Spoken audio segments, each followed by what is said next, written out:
Hey, Rainbow here. How are you? Well, I started putting together this little video with how to install a Vance and Hines slash cut slip-ons on, well, this is a 2020 Scout Bobber. I removed the old exhaust from the factory and put on the slash cuts from Vance and Hines. It looks to be a good product, a good kit. The clamps compared to the clamps for the connection to the header pipes are chintzy. That they're not as good as the stock pipes that come with the Indian with the regular slip-ons that they installed at the factory. So I would keep them and use them as a backup in case you break them. I saw a video where someone else, it looks like somewhere in the, well, across the pond, broke them. But anyway, I'm going to show you what I did. It's really simple, but I got to tell you something. I put them on, I had them on for 24 hours, and I tore them right off. The first job took me about 45 minutes because, you know, it's the first time you're doing it. Then when I swapped them back, it only took about 20 minutes. Yes, I swapped them back. That means that I put the original stock back on because they're just too loud. There are baffles that are supposed to tone it down a little bit. They're out of stock, on back order, don't know when they're going to come in. Sounds like a pain in the ass to put them in. I had my motorcycle mechanic tell me that I have to retune the bike if I'm going to change the slip-on exhaust like that, but that conflicts with what the representative at Revzilla told me. I don't know who to believe. I think I'm going to call Indian. Actually, I did call Indian, my dealer, and of course they didn't call me back. So thank you very much, Stu's Motorcycle on Sunrise in Fort Lauderdale, for not returning my phone call. Anyway, so they're too loud. I'm returning them, and I already put my regular exhaust back on. I don't want to have to worry about retuning, whether or not it really has to. Comment below, let me know. And the other thing is, they're just too loud. They're just too friggin' loud. All right, I live in a residential area. I can't hear myself think, and I'm sitting at a light. I can't. They're just too loud. I never thought I would say that, but it's the truth. They're just too loud. Anyway, here's the video of me making the installation. If you like it, great. If not, give it a thumbs down. Don't care. Just thought I would share this. Enjoy yourself. Be good. If you love loud pipes and you put them on, enjoy them. But somebody needs to make something that's between stock and those 3-inch slash cuts from Vance and Hines. They're just way too loud for the average Joe. I don't need to compensate for anything like I have some sort of a, I don't know. Anyway, thought it would make it sound better, but in my opinion, it didn't. It was just too loud. Did I say it was too loud? Yeah. They're too loud. You need something in between. If you know of a product that's just as good quality that's in between, comment below. Let me know. Alrighty. Watch the video. Okay, whether you want to or not, you really should do an inventory and make sure that everything here matches. All right, so let's check this. 2 muffler casings, right? Same part number 1400RC or I400RC, both the same ones, right? Heat shields, rear cylinder. The rear cylinder is the one that has the, see right there, has the Vance and Hines on it. This one does not, okay? They're different part numbers, and if you look inside, deep in here, you can see the part numbers, all right? So that's what you verify. So I have the 2 heat shields, all right? 4 stainless steel clamps, there they are, 4 stainless steel clamps, done. Mounting bracket, there's the mounting bracket, have it in place, good to go. 2 barrel clamps, right? 2 barrel clamps, here's my 2 barrel clamps. 1 flat washer, weird, but there's this 1 flat washer, sounds good. All right, 2 locking nuts that are 8mm, right? well, the head is 8mm, 2 flange nuts right here. Look up, actually, I got these reversed.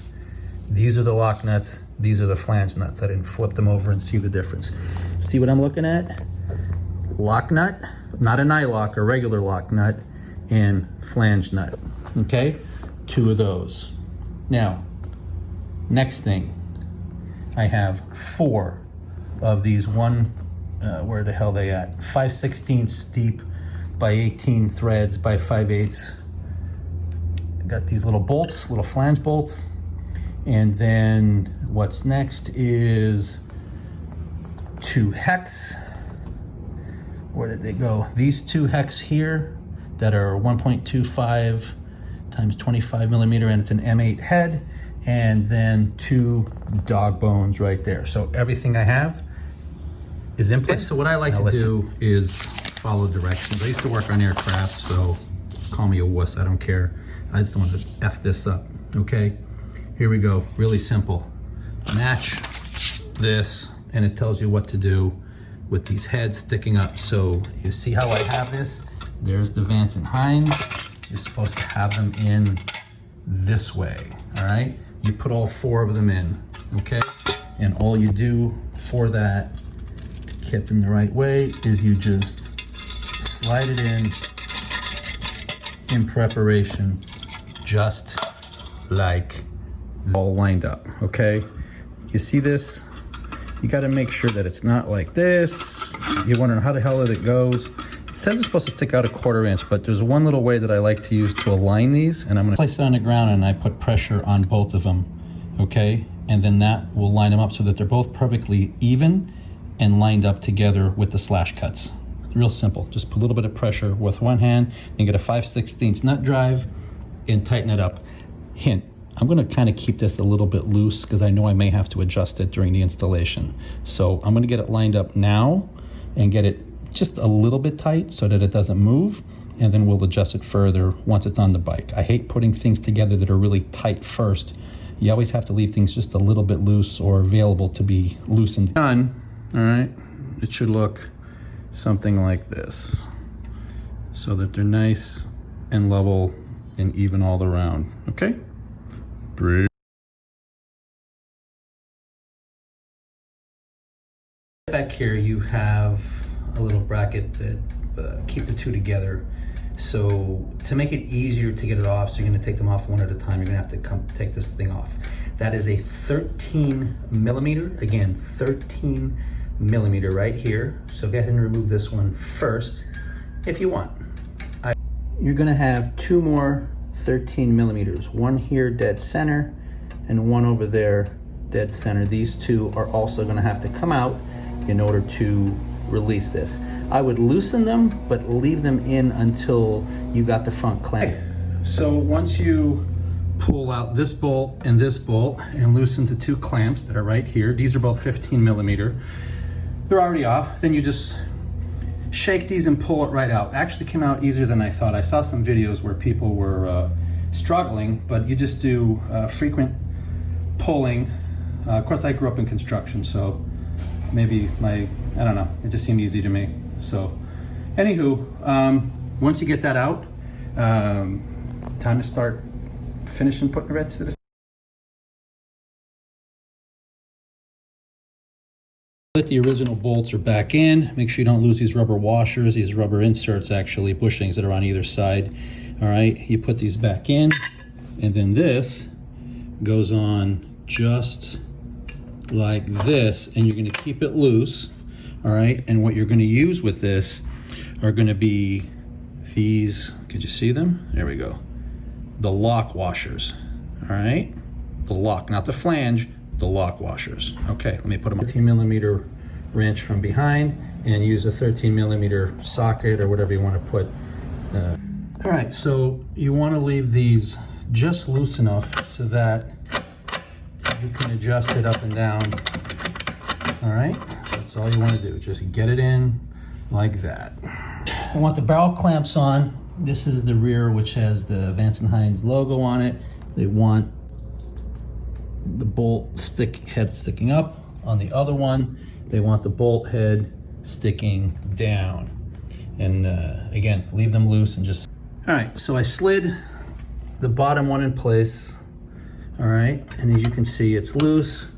The clamp has the head sticking down. Here's the bottom up here, which is basically facing up. It slides in actually relatively easy, and it's loose on here for right now. And then we're gonna add in, I think what I'm gonna do is I'm gonna tighten this one down first, then add the second one so that I'm not fighting the top one to put it. This dog bone. The dog bone is gonna go inside here like this so that the bolts can screw into it, okay? I showed you the wrong way. These dog bones go with the projection going away. I thought that they were gonna slide into this slot here, but they do not slide in towards here. So the dog bones go this way. Just get them started and leave them loose. Basically, everything's being left loose until you finish. These are in the top, all right? I don't like the way this looks on the barrel clamp, so what I'm gonna do is I'm just gonna slide this down like this, kind of out of the way so it's not as obtrusive. And essentially, every single thing on here needs to be tightened, like literally everything. So now I